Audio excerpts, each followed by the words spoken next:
The hairdryer was loud. It was Monday morning. I worked at a small salon on Government Street in Mobile. My client was Mrs. Carter. She came every week. She always wanted the same thing: a wash and a set. Nothing fancy, nothing new. The salon smelled like hair products, hot and sweet, like burnt sugar mixed with chemicals. It was a smell I knew better than my own kitchen. Mrs. Carter held a plastic cup of sweet tea. She brought sweet tea every Monday from the gas station on the corner. The cup was always cold in her hand. The ice rattled when she set it down on the counter. She looked at me in the mirror. Her gray eyes were soft. "Are you going to the gala this year, sugar?" she asked. I smiled. "Yes," I said. "Whit and I are going." "Y'all are the cutest couple," she said. "He always says you're so beautiful. My husband never said that, not once in 40 years. You hold on to that man, sugar." I smiled again. I did not say anything. I just kept washing her hair. The water was warm on my hands. The phone rang. I dried my hands on a towel. The bell on the front desk gave a small ring when I picked up. "Hello, this is Delia," I said. It was Whit. "I bought your dress," he said.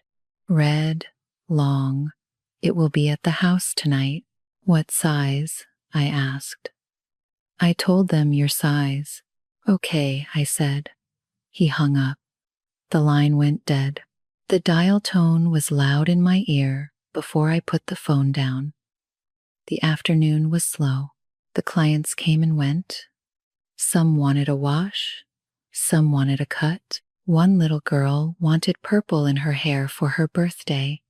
Her mom said no. The girl cried for a minute. Then she laughed. My hands stayed busy. The dress stayed in my mind, like a small stone in my shoe. That afternoon, I drove home. The big oak trees stood in our yard. They were old, older than the house, older than me. Spanish moss hung from the branches. It moved a little in the wind. The yard always looked beautiful in the late sun. Whit said the trees were the reason he bought the house. I parked the car. The key felt heavy in my hand. I walked up to the front door. My shoes made a soft sound on the porch. There was a white box on the kitchen table, big, long, tied with a black ribbon. I put my purse down. The box looked at me. It really did. I looked away. I looked back. I opened it. Inside was a dress, dark red, long, off the shoulder. The fabric was soft. I touched it with one finger. It felt cold. I pulled my hand back like the fabric burned me. I did not like red. I never wore red. Whit knew this. He knew this for 4 years. Once at a store, I picked up a red shirt and he laughed. "Red is not your color," he said then.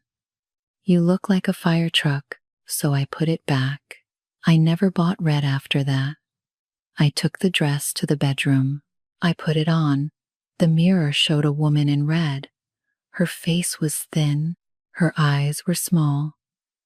She did not look like me. She looked like a stranger. In my own house, the front door opened. Whit was home. "Delia," he called. "In here?" I said. He walked into the bedroom. He stopped in the doorway. His eyes moved from the dress to my face, then back to the dress. "You look beautiful," he said. His voice was flat, like he read it off a card, like a waiter reading the special of the day. I smiled. The smile felt small on my face. He walked past me. He went into the kitchen. The fridge opened. Ice clinked in a glass. He kept talking. His voice came through the wall. But take off your earrings. They're cheap. I stood alone in the bedroom. My hand went to my ear. The earrings were small, gold, old. My mother gave them to me before she died. She wore them every Sunday at church. They were the only thing I had from her. The only thing. I took them off. They felt warm in my palm. The drawer next to the bed slid open with a soft sound. I put them inside, on top of an old book. I closed the drawer. That night, I lay next to Whit. He fell asleep fast. He always fell asleep fast. He had a doctor's body clock. He could sleep in 5 minutes. He could wake up in 5 minutes too. It was a trick of his job. Sleep did not come for me. The dark ceiling looked back. The clock on the wall ticked. The room was quiet. So quiet that the clock sounded big, like a hammer on wood. I thought about something. Why did he always say it the same way? You look beautiful. Always the same. Always flat. Like words from a book he read a long time ago. I lay there. I thought about it for a long time. Why does he always say it the same way? Hello? It's me. There's an emergency. What happened? Are you okay? There's no time. You need to come now. Okay, I'm on my way. Tuesday night, Whit took me to dinner. We went to a seafood place on the bay. The place had paper menus and Christmas lights all year. The waiters wore black aprons. 2 other doctors came with their wives, Frank and his wife, Mary, Tom and his wife, Susan. The restaurant was loud. Music played from old speakers. Forks hit plates. Waiters called out orders. Babies cried at a table near the door. The smell of fried fish was strong. It got into my dress. Whit put his hand on my back, soft, warm, like a husband should. Have you met my beautiful wife? He asked. Frank shook my hand. Mary smiled at me. Tom waved. Whit talks about you all the time, Mary said. All good things, Whit said. Everyone smiled. I smiled back. The smile was easy. Years of the salon taught me how to smile when I felt nothing. We ordered shrimp and crab cakes. Whit ordered for me. He always did. She'll have the shrimp, he said. I did not want shrimp. I wanted the chicken. I did not say anything. The plates came on a big tray. Whit told a story. Delia did the mayor's hair last week, he said. Really?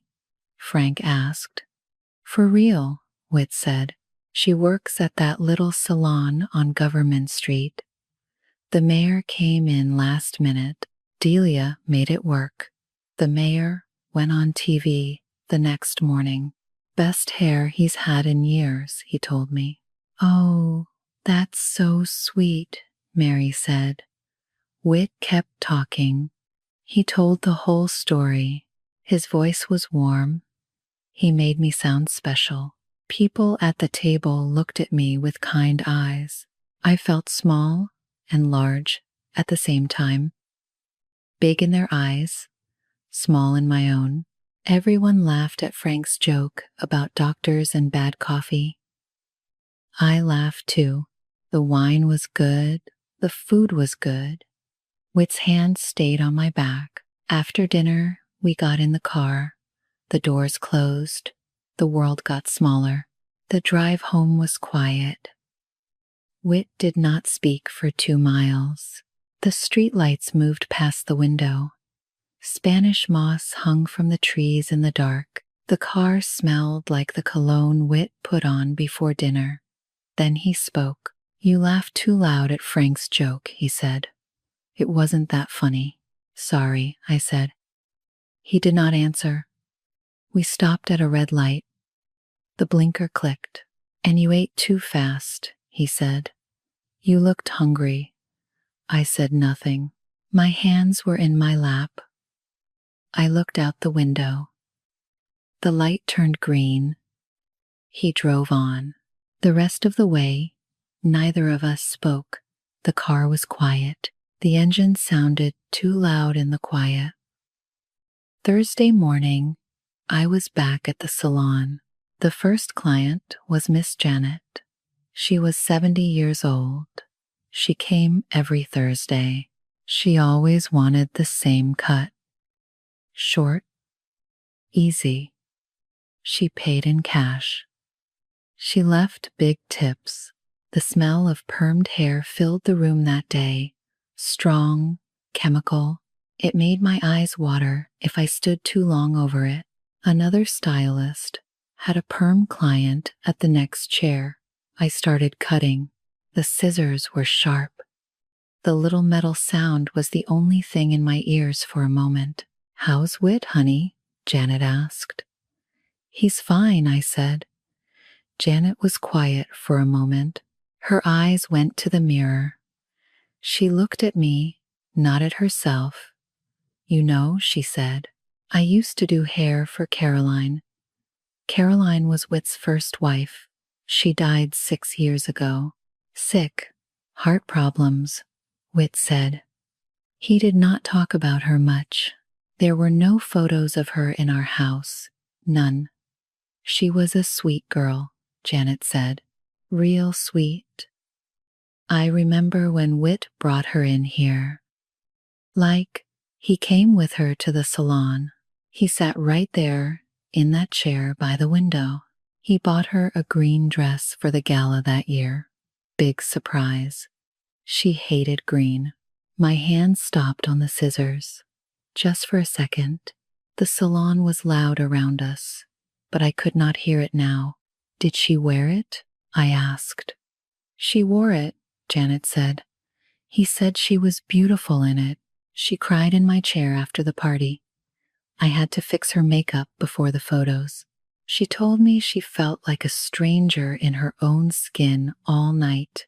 Nothing came out of my mouth. I started cutting again. Slow. Janet kept talking. Her voice was almost a whisper. Honey, she said, he picks the dress every year, doesn't he? I looked at her in the mirror. She looked right at me. Her eyes were kind, sad. Yes, I said. Janet did not say anything more. She paid. She left a tip. The bell rang as she walked out. I stood there for a long minute. The scissors were still in my hand. That night, Whit was at the hospital late. The house was empty. The AC was old. The house was hot. Whit said many times he would fix it. He never did. Why pay a man to do what I can do? He said. He never did it. I walked into his office. It was the first time. Whit told me not to go in. It's my space, he said. Doctor papers, patient files. I need quiet here. I opened the door. The room smelled like books and old paper. His desk was big, wood, heavy. His diploma hung on the wall in a gold frame. I did not know what I looked for. I just looked. The drawers slid open one after another. My hands moved over papers, tax forms, old receipts, bills. I felt like a thief in my own house. The bottom drawer was different. Behind some old bills was a photo album, brown leather. The corners were soft from many years of touching, the kind of soft that comes from real hands, not time. I sat on the floor. I opened it. Photo after photo of Whit and Caroline, Christmas, their wedding, Gallus, every year, Caroline in a green dress, Caroline in a yellow dress, Caroline in a purple dress, Caroline in a blue dress, each year a new color. Each year a long dress. Caroline smiled in every picture, but the smile did not reach her eyes. Her eyes looked tired, even at her own wedding, even on a beach in Florida with the sun behind her. Under each photo, Whit wrote a note, black pen, neat handwriting, a doctor's writing, slow and careful. Caroline at the gala, 2014. So beautiful. Caroline at Christmas, 2015. So beautiful. Caroline on our trip to Florida, 2016. So beautiful. The same words. Every photo, every year. Like a stamp, the pages were yellow at the corners. Old. The pen ink was a little faded on the early pages. I closed the album. I sat on the floor. The house was quiet. I knew it now. He had a script, every wife, the same script.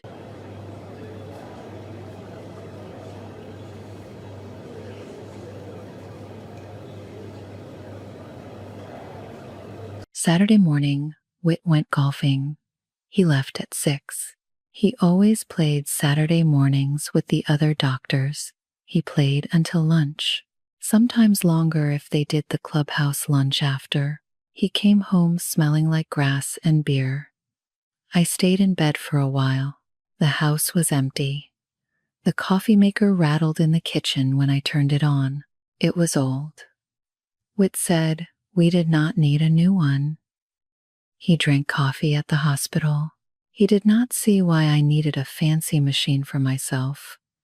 I drank my coffee black. I went into the office.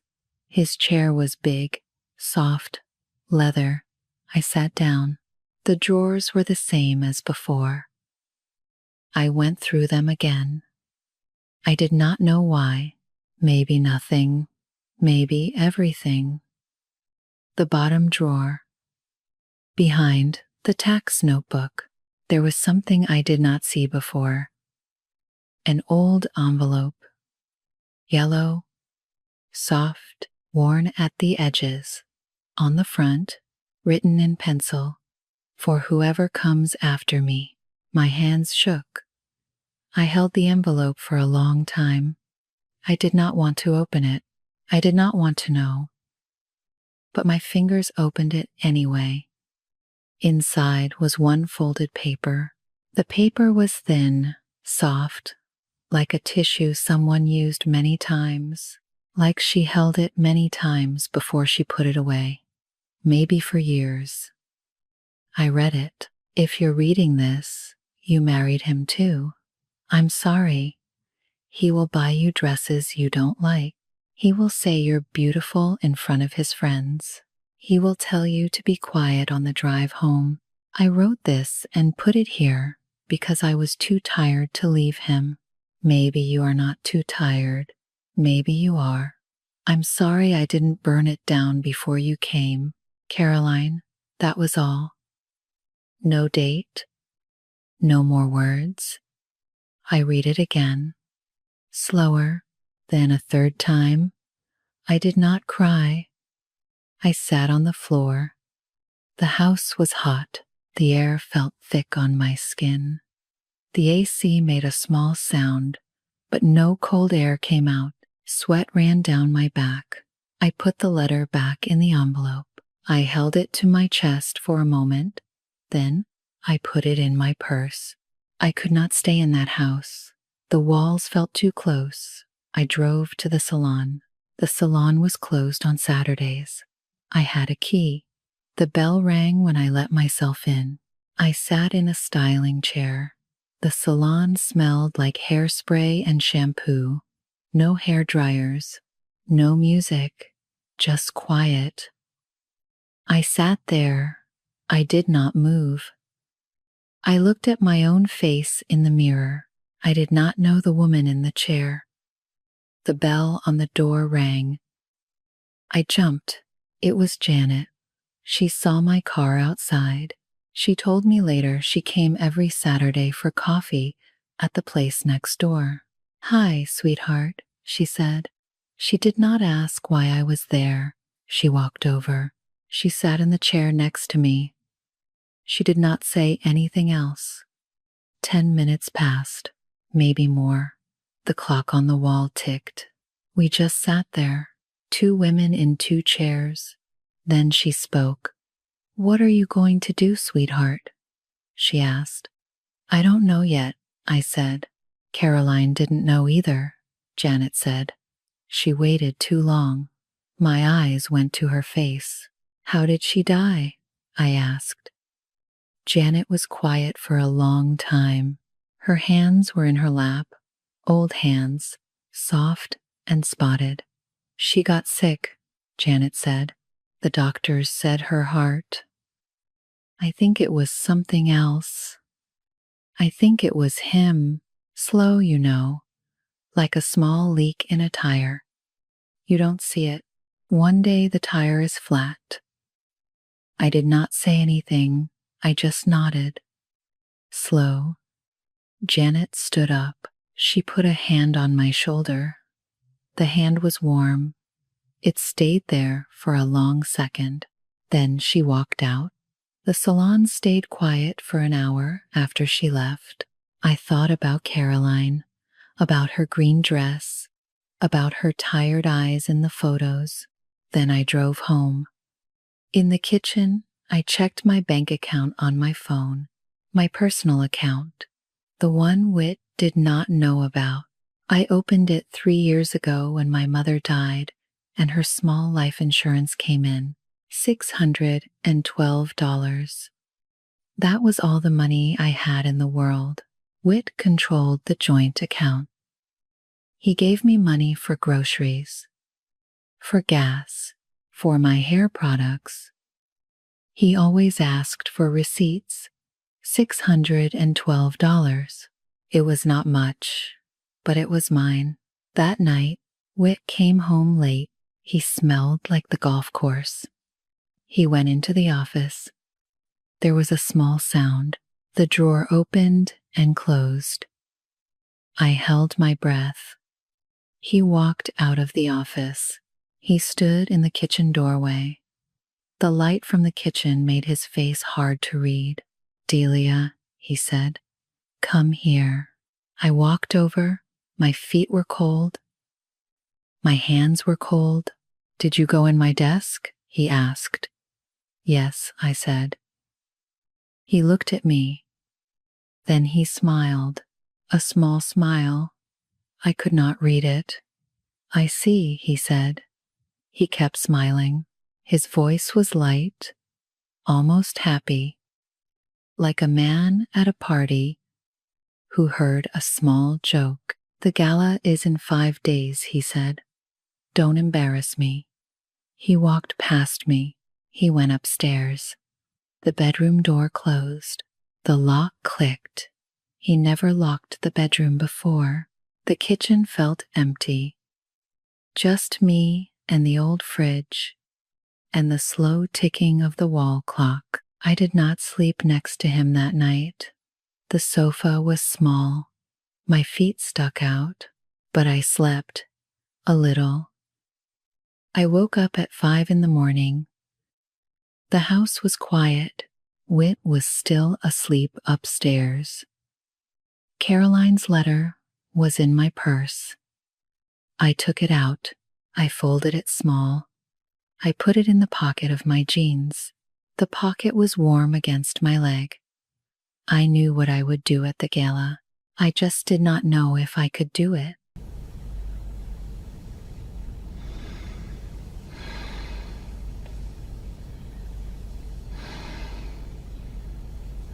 "5 days passed. I worked at the salon. I cut hair. I washed hair. I smiled.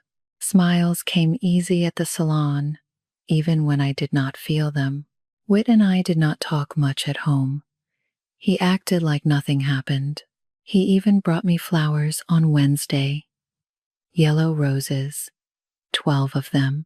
I put them in a vase on the kitchen table. They were dead by Friday. their heads bent over the rim like they were tired too. In those 5 days, I did one thing. On my lunch break Tuesday, I drove across town. There was a small studio for rent on Dauphin Street. 1 room, a bathroom, a tiny kitchen with 1 window. The window looked out at a brick wall. The landlord was a tired man with white hair. He smelled like cigarettes. He asked for $300 deposit. "I'll take it," I said. I gave him $300 in cash. He gave me a key. The key was small and silver. He did not ask if I was married. I did not tell him. The studio was empty, just an old mattress on the floor. The last tenant left it. The landlord said I could keep it. "Free," he said. She didn't want it. I bought a coffee maker at Walmart for $15. I put it on the kitchen counter. I bought nothing else. There was no time. There was no money. I went to the studio one more time. On Thursday after work, I sat on the mattress. I looked at the empty walls. The walls were white, a little dirty in the corners, but empty. I felt something I had not felt in a long time. Not happiness, not even peace, just space, just air. The air in that little room was mine. The night of the gala, we drove to the hotel. A big hotel downtown. The valet took the car. Whit took my arm. We walked into the lobby. The lobby had a fountain in the middle. The water made a soft sound. "Our room is upstairs," he said. "I want to change." He brought his tux. I brought the red dress. In the room, I put on the dress. The fabric was tight at the waist. I never told him. He ordered the wrong size and called it perfect. The zipper pulled at my back. I had to hold my breath to close it. The mirror showed the woman in red, tired, small eyes. I did not feel beautiful. I felt heavy. I felt scared. My hands were cold. I opened my purse. The earrings my mother gave me sat at the bottom. Small, gold. I put them on. They were warm against my skin in a few seconds, like they remembered me. The bathroom door opened. Whit walked out. His tux was perfect. His hair was perfect. He smelled like cologne. The smell was strong, too strong. He saw the earrings. He stopped. "Take those off," he said. "No," I said. He stopped. He did not move. He never heard me say no before. Not once, not in 4 years. He smiled, flat, like before. "Fine," he said. "But fix your face. You look angry." I smiled. This time it was real. He did not know it, but it was real, because I knew something he did not know. Caroline's letter was in my small purse. The studio key was in there too. 2 small papers and 1 small key. My whole new life in 1 bag. We went down to the ballroom. There were maybe 200 guests. Round tables, white tablecloths, candles, a big stage at the front. The hospital logo was on the wall. Doctors and their wives, lawyers, some city people. The mayor was there too. He waved at me from his table. I waved back. We sat at our table. Whit talked to the people next to him. Water was the only thing I drank. I could not eat. My purse stayed in my lap. Caroline's letter was inside. I could feel it. After dinner, the speeches started. The hospital director spoke. The mayor spoke. Then it was Whit's turn. He stood up. He walked to the stage. The applause was loud. long. Whit was a good doctor. People liked him. People did not know him. He talked about the hospital. He talked about the new wing. He talked about the community. He was good at this. People loved him. He had jokes. He had small stories. He had numbers. Then he said it. And to my beautiful wife, Delia, he pointed to me. The lights moved to my table. Everyone smiled. I stood up. Everyone smiled at me. I smiled back. I did not sit down. My feet started to walk toward the stage. Slow. The dress was tight. The shoes were tight. My hands were not shaking. Strange. They were calm. People laughed at first. They thought it was part of the show. A cute moment between husband and wife. Whit smiled too, but his eyes did not smile. He looked confused. The steps to the stage felt high. I went up. Whit stepped back. He did not stop me. He could not. 200 people watched. The microphone was heavy in my hand. I leaned in. "Thank you," I said. "Thank you for coming." My voice did not shake. I was surprised. My husband bought me this dress. He picks the dress every year. He picked one for Caroline too. The room went quiet. A loud quiet. The kind of quiet where everyone hears. Everyone breathed. A glass clinked at a table somewhere. Someone coughed. My hands stayed on the microphone.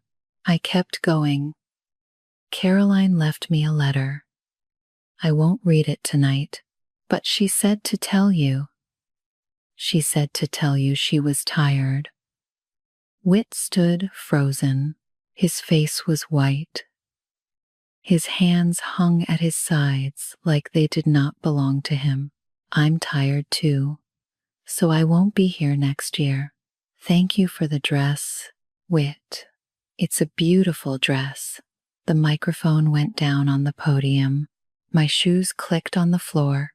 People did not laugh now. They did not move. I walked past the tables. Janet was at a far table. She was Caroline's old friend. She must have come as a guest. She stood up. She started clapping. Slow, soft.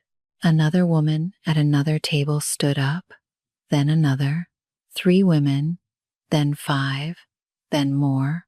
None of the men stood up, only the women. Some of them I did not know.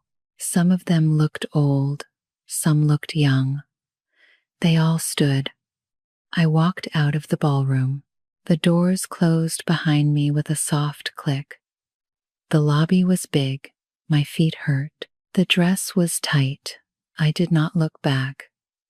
The night air was cool outside. It smelled like rain. The street was quiet. I had no car. Whit drove. I opened the taxi app on my phone. I called for a ride. The screen said, "The price, $14, to my new studio across town." It said the driver was 3 minutes away. His name was Mike. The car was a blue Honda. I waited under the hotel sign. The taxi came in 8 minutes. The blue Honda. Mike was older than I thought. He had a kind face. "Long night?" he asked. "Yes," I said. "Wedding?" he asked. He looked at the dress. "No," I said. "Just a party." He did not ask anything else.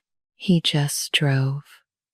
The radio was on low, a country song, something about a woman and a truck. The next morning, I woke up in the studio. The mattress was on the floor. The room was almost empty. A cabinet, a coffee maker, Caroline's letter on the kitchen counter, folded. The red dress on the floor in a pile. I would give it away. or burn it. I would think about it later. I made coffee. The little machine rattled. The morning was quiet. No wit. No clock ticking too loud. No house too hot. Just quiet. A good quiet. The kind of quiet that does not press on your chest. The bathroom mirror was small. No makeup. An old shirt. My hair was a mess. The earrings my mother gave me were still in my ears.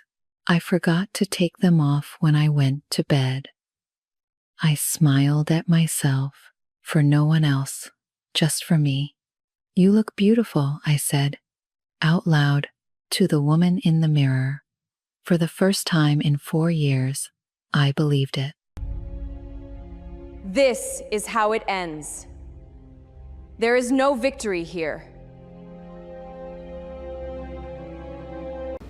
You look beautiful, said it to herself. First time she believed it. I wasn't ready for that ending. Honestly, when she walked up to that stage, I held my breath.